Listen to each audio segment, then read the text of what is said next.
So welcome back. This is our lecture number 16, and now we're going to talk about learning the Bayesian network from data using the maximum likelihood approach. So we have discussed a bit about how we could learn the structure of a Bayesian network from data. The first time that we mentioned this subject was when we were discussing classifiers based on the Bayesian network. And we saw the tree-augmented network that was a sort of a naive Bayes that we could learn the structure from data. So we know that the naive Bayes has a fixed structure, and it has also the strong assumption that every attribute is independent of the other attributes given the class.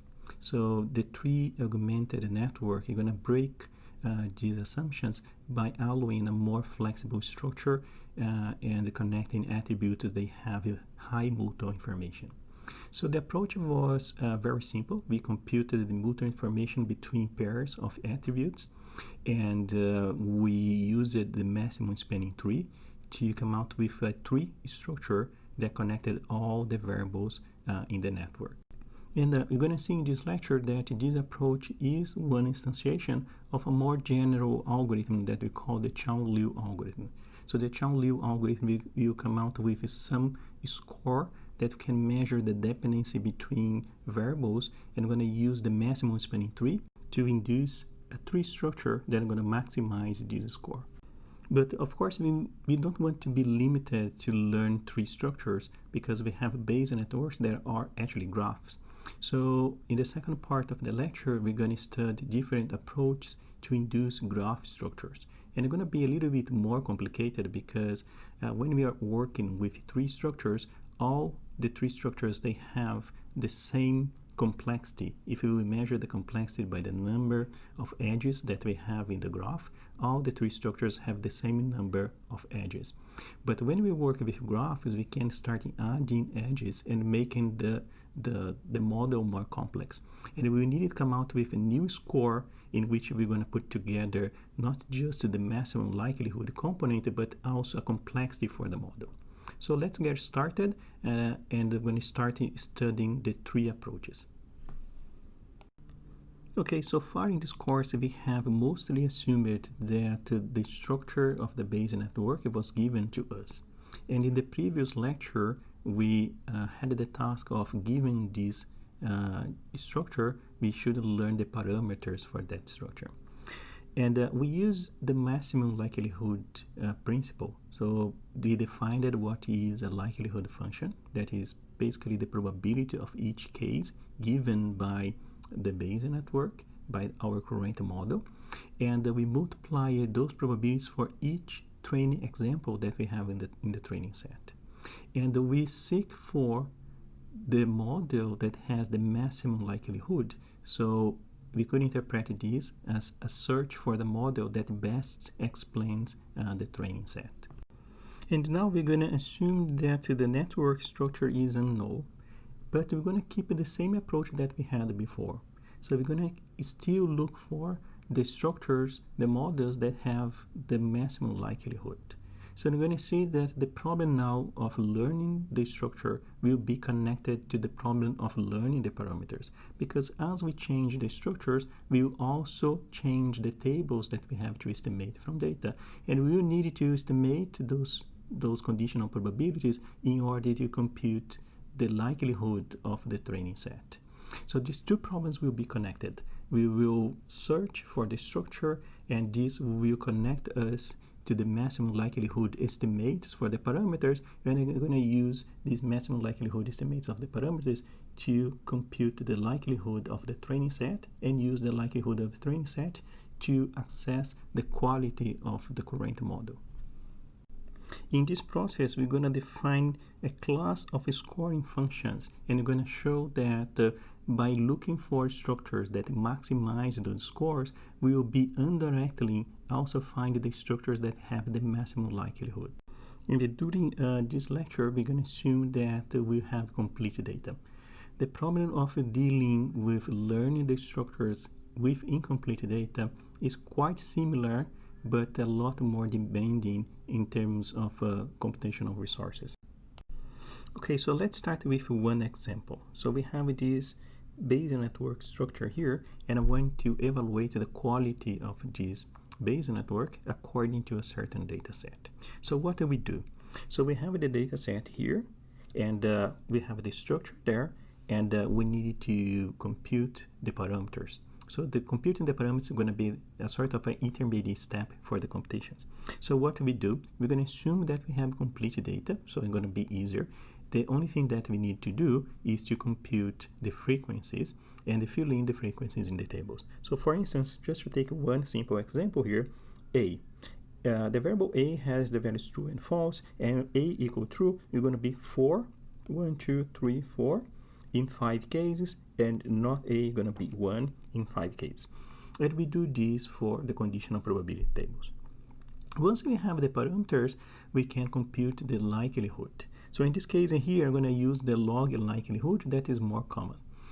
We know that the likelihood will involve a multiplication of the likelihoods for each example, and if you multiply those likelihoods for a large data set, we will come out with the problems with underflow. So the best approach here is to work with a log likelihood, and I'm going to do that. In order to compute the log likelihood, it's very simple. Just compute the likelihood and apply the log function.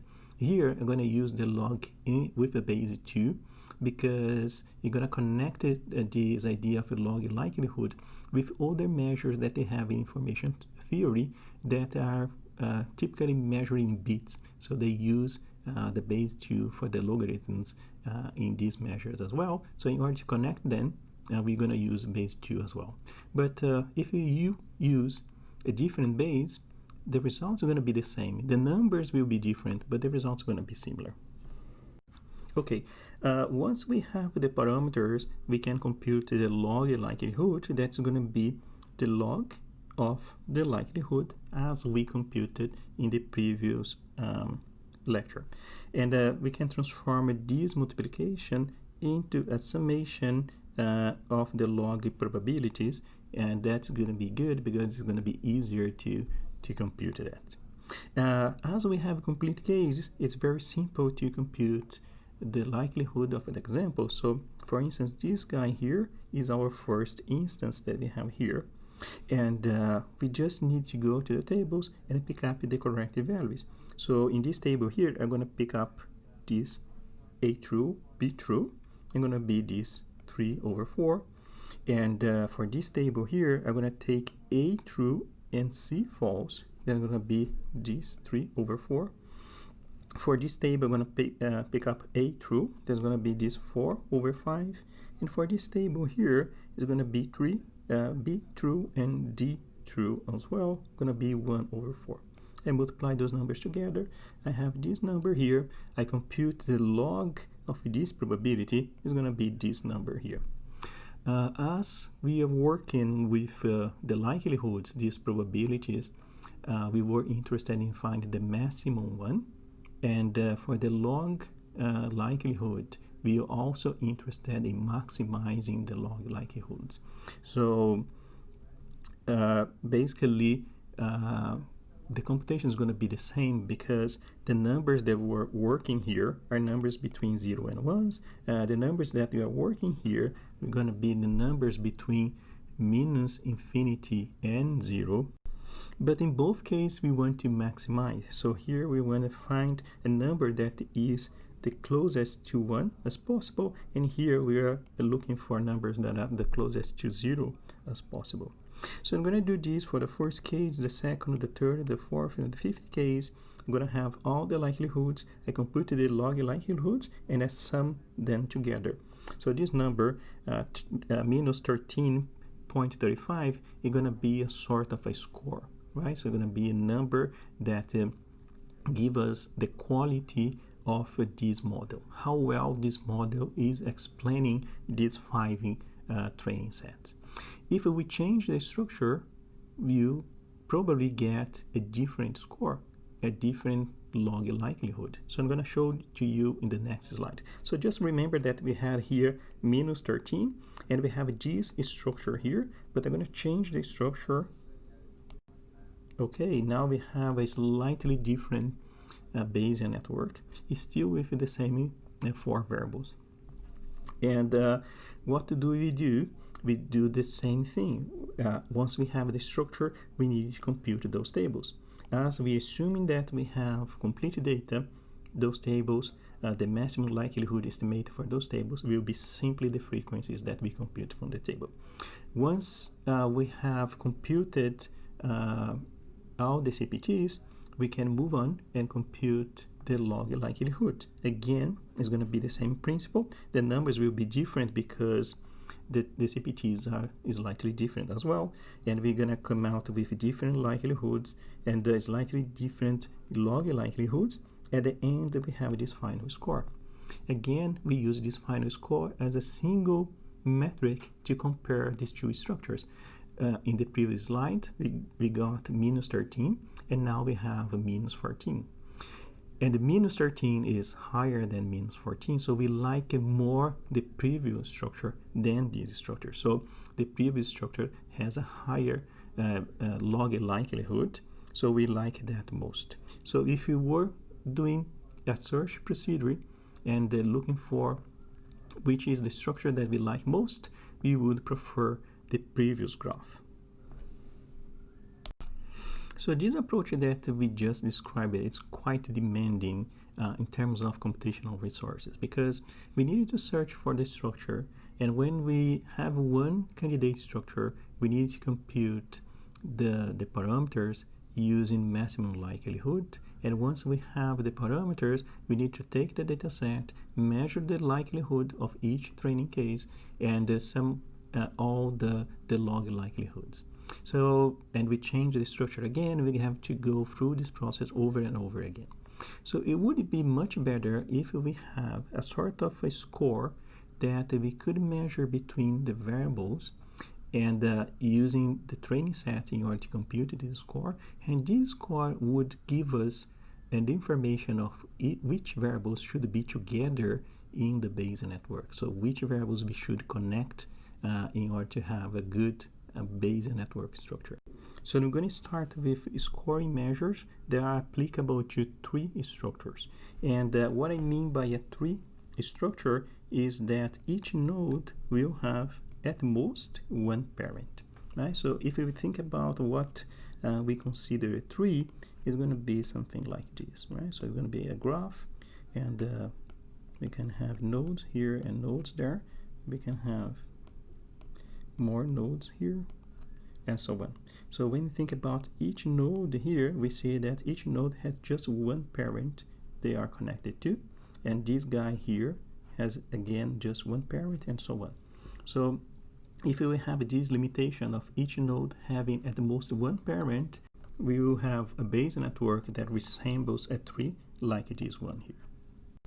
And we're going to use a scoring function, the mutual information.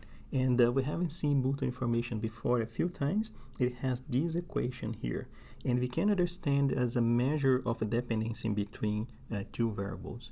So using the mutual information, it does make sense if you think about the Bayesian network as a graph that express the dependencies between the variables. So remember that when we have the variables connected, they are dependent. When we remove one edge, we are making an independence assumption about the distribution. So it makes sense to measure the mutual information between the variables and connect the variables that have high mutual information, because those variables, they have a high correlation, they have a high dependency. And we can leave the variables that have low mutual information disconnected in the tree structure. So if we use the mutual information as this score, we can change the way that we evaluate the structure. So before we have that idea of we have the structure, we look at what are the CPTs. For each CPT, we calculate the maximum likelihood estimates and use the maximum likelihood estimates to compute the log likelihood of the structure. But now what we can do is to use that score to measure the quality of the structure directly. In this case, what we're going to do is to sum over the families of the variables that we have. We compute the mutual information between the node and the parent. In this case, because we have this tree structure, each node has just one parent. So the quality of this structure G here, you're going to be given by this measure T score, you're going to be simply the sum over the family. So you're going to take this family here, and I'm going to compute the mutual information according to the empirical distribution, D, and I'm going to sum this value with the mutual information between these two attributes and the mutual information between these two attributes, and so on. So I'm decomposing the computation in several parts here, and this is going to be the quality of this tree. And finally, when we say that we are computing the mutual information in the empirical distribution, what we are saying is something that's very simple, is that when we compute this equation here, that we need to compute those probabilities here, here, here, and here. We're going to compute those probabilities by using frequencies that we compute from the training set, and just that. And that is one very interesting result. So it's written here that we can show that trees having a maximal likelihood are those trees that maximize the T score. So basically what we are saying is that if we search for the T score and find the structure G that maximizes its T score, this structure is the same one that we would get if we maximize the likelihood. And that is a very interesting result, particularly because the T-score that we measure with the mutual information decomposes over the families of variables. So we're going to involve just the variable x and its parent u. And by selecting pairs of variables that have the maximum mutual information and putting those pairs of variables together in a tree structure, we are automatically also maximizing this T-score. So this is known as the Chow-Liu algorithm, and it is based on the maximum spanning tree, right? So basically the maximum spanning tree is an algorithm that will return to us a tree structure that have a maximum sum of the T-scores by considering first the edges that connect the variables with high mutual information. So I'm going to discuss this algorithm shortly, but I'm going to first discuss what is the connection between the T-score based on the mutual information and the maximum likelihood estimates. Okay, let's just remind the definitions of entropy, conditional entropy, and mutual information. So I have here the equations for entropy, for conditional entropy, for mutual information. And we also discussed it in the previous lecture. Very briefly, we did not prove that, but there is a proof in the book that the log likelihood decomposes over the families of variables in this equation here. So what it's saying is that we can take the families of variables that are going to be the x and its parents u, and we can compute the conditional entropy. So the conditional entropy is this equation here, so we can compute for each family and multiply this by n, that is the number of samples that we have in the training set, and that is going to be our log likelihood. So we did not prove this, but it's also not a very surprising result, so it's not trivial as well, so it will require a proof, but it's not totally surprising, because we know that when we have a Bayesian network, the joint distribution will factorize over the families, right? So it's going to be a multiplication of probabilities that are defined over the variables x and its parents u.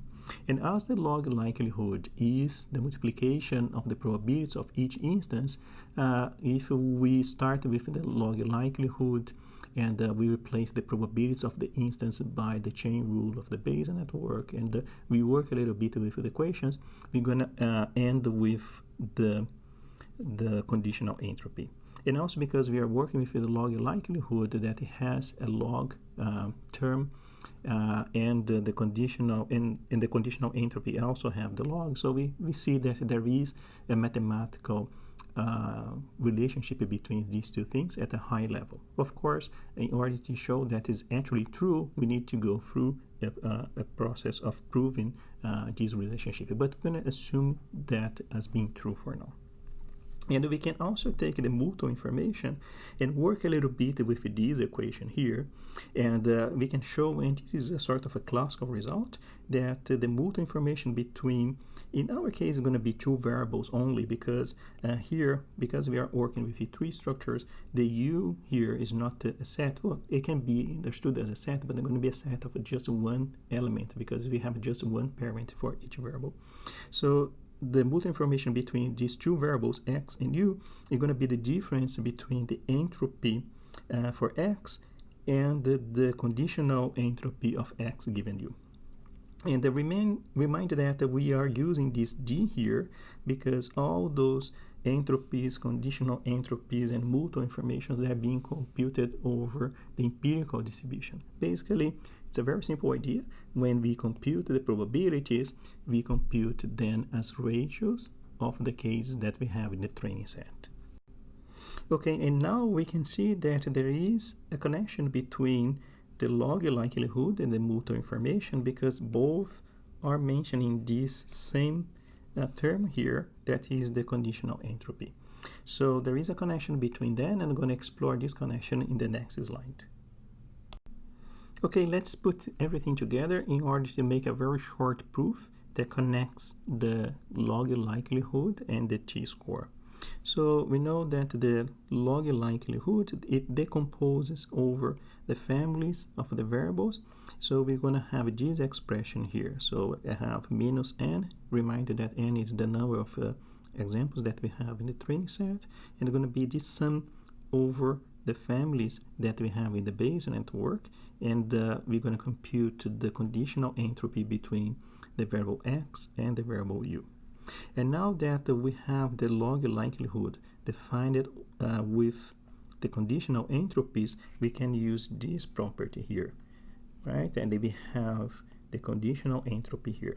So I'm going to basically isolate the conditional entropy on one side, and I'm going to replace this by this conditional entropy here.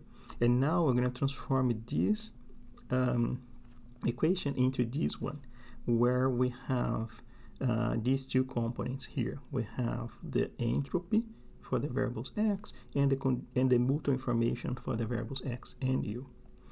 We can take this term here that is minus n and this sum and put that inside here, right? So we're going to have two sums. So the first term going to be this one, going to be a sum for the entropies of the variable x, and now we're going to have a second term that will be the sum over the families for the multiple information of x and u.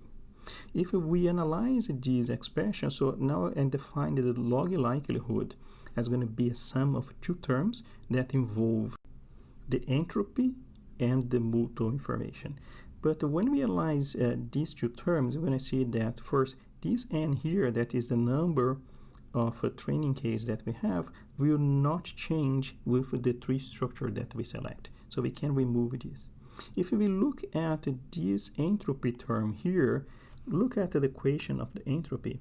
The equation of entropy for a single variable, right? So it's not the conditional entropy, it's just an entropy for a single variable, does not depend on the parent, it just depends on the probability of the variable that we have. So it will not depend on the tree structure. This n term here will also not depend on the tree structure, it just depends on the size of the training set.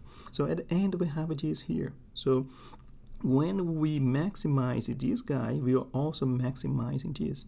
And we are saying that the log likelihood can be maximized by maximizing the multiple information between pairs of variables. There are the variables and its parent in the tree structure. Okay, now that we understand the connection between the t-score and the log likelihood, we can return to the Chow-Liu algorithm and see how it is computed. So you already have a good idea how it is computed, so we can go a little quicker over that. So we have basically a data set, and we're going to build a complete undirected graph over all the variables that we have in the training set. So we have the variables A, B, C, and D, and we're going to be a complete graph. So we're going to have an edge between every pair of variables, and the weight of this edge is going to be the mutual information between the nodes that are connected by the edge. So let's take a look for the computation of this edge here that involves the variables A and B in the next slide.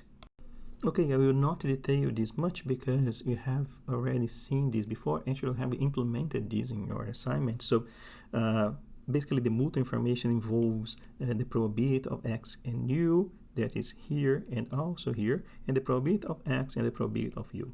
All those probabilities computed over the training set.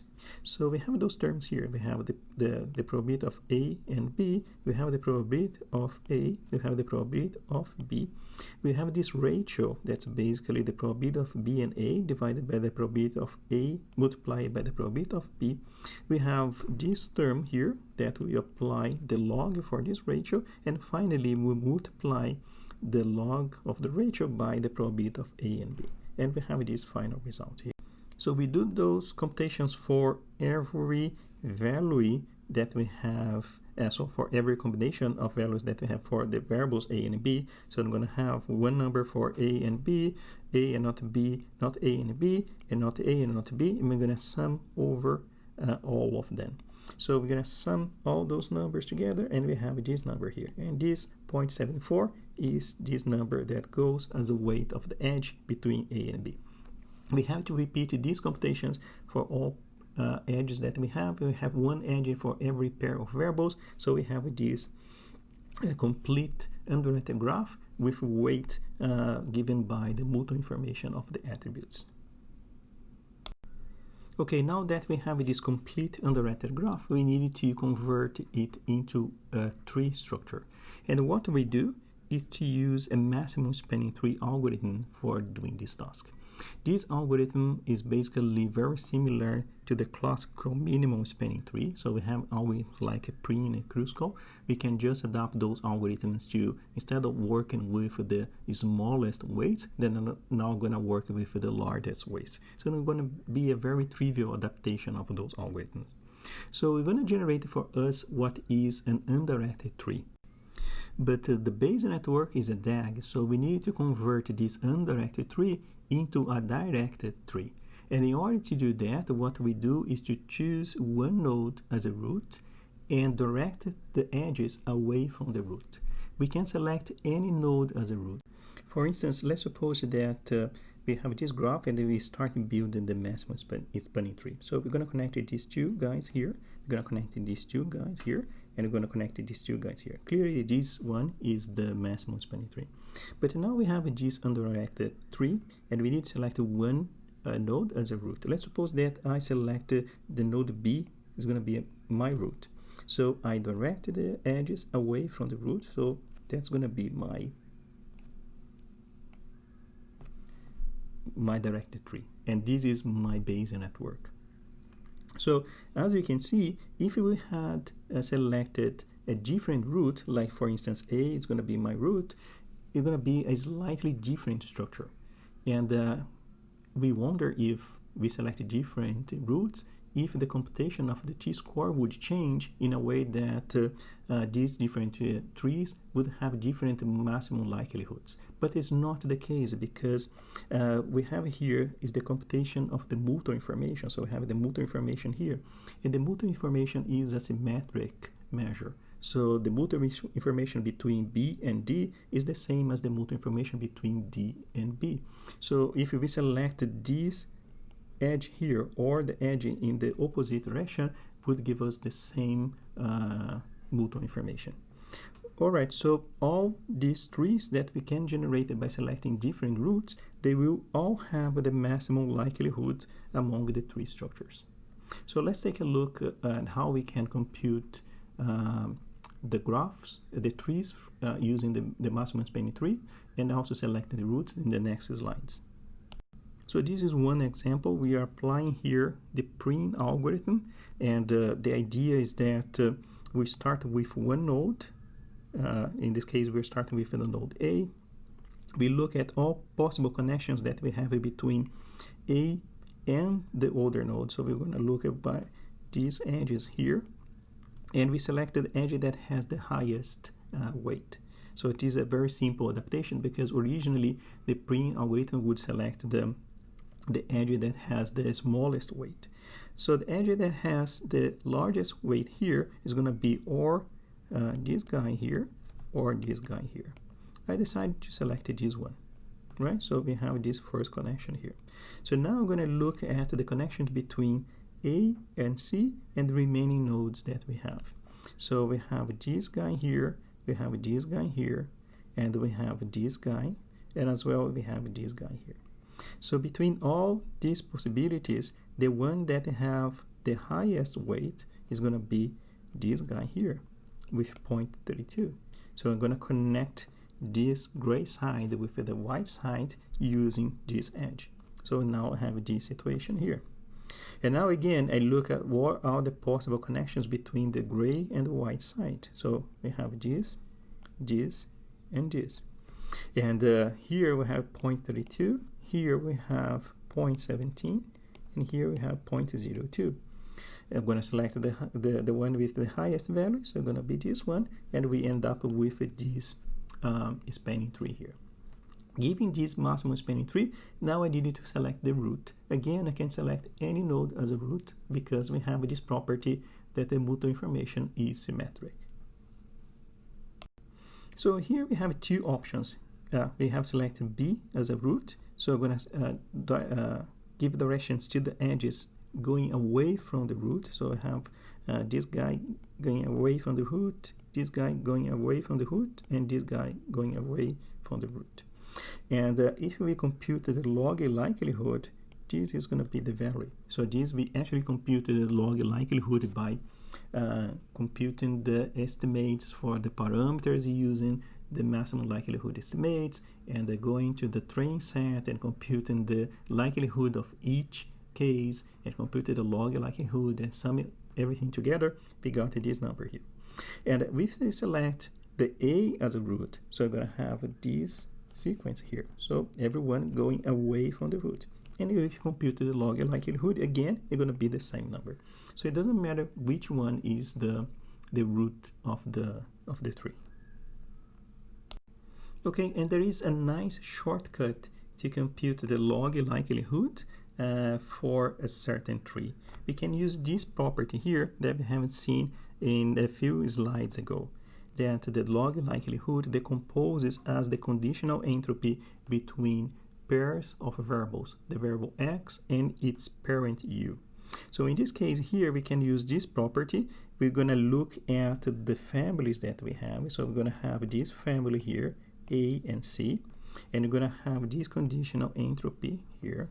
We have the family B, and because B has no parent, so B is going to be alone. In this case, we compute not the conditional entropy, but just the entropy. We have this family here that is B and C, so we have this conditional entropy of C given B, and we have this family here that is D and its parent B. So we have also this conditional entropy. And if we compute the conditional entropies, again, over the empirical distribution, that is the count that we can compute from the training set, we get these numbers. We multiply by 5, that's the number of training sets, and we get the same result that we have before, minus 12.1. So in this final slide here, we can compare one predefined structure with one learned structure and see if they match or not. It's not exactly a benchmark here because we are just looking at one specific case, but it's going to give us a little bit of an idea if what we learn would be also what we expect if you have built the Bayesian network by hand. And one good example is the ICU alarm network. So the ICU alarm network is a Bayesian network that was built by hand. So every one of the nodes, the connection between the nodes, and also the probabilities, the parameters, were all specified by experts. So as this network was completely specified by humans, so we don't have the training cases. But what we can do, and okay, I'm gonna admit that is a little bit of cheating. We can use forward sampling to generate a training set. So what's exactly what we did here? So we use forward sampling, and we come out with a training set for this Bayesian network. And now that we have the training set, we can use the Chow-Liu algorithm to learn the structure for the data. And we can compare the learned structure with the original structure that was specified by the expert.